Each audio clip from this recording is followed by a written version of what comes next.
NBC and the Wall Street Journal announced a new national poll. And for the first time in many months, there's a new national frontrunner on the Republican side. Nationally, we're in first place with 28%. In second place is Donald Trump with 26%. And then the next closest candidate is way down at 17%.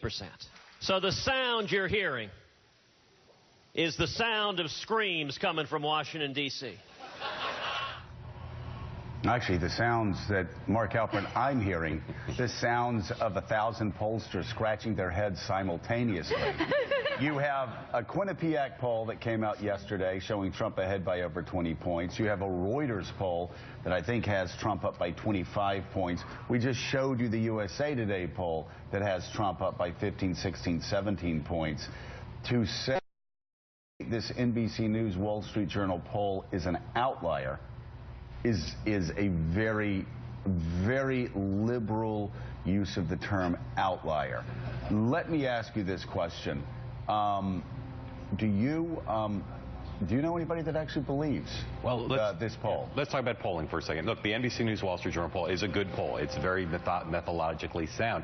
Even the best pollsters, every so often there's a poll, just something goes wrong, not with the methodology, machine, yeah. but just you get a bad sample. So I don't think anybody thinks that Donald Trump is tied or behind Ted Cruz nationally. But it is the case that Ted Cruz has picked up strength, and I think the national media understates the extent to which Ted Cruz is communicating with people a little bit around the regular media.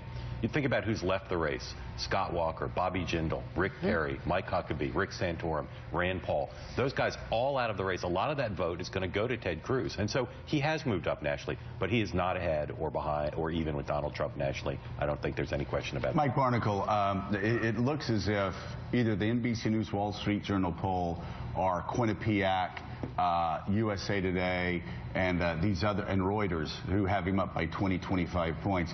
It looks like they're all competing to be the Gallup of the 2016 cycle that had Mitt Romney up by 11 points to the very end. Somebody is drastically wrong. There is no explaining this away a month from now. No, well, listen, we all know polls are a snapshot at a moment in time.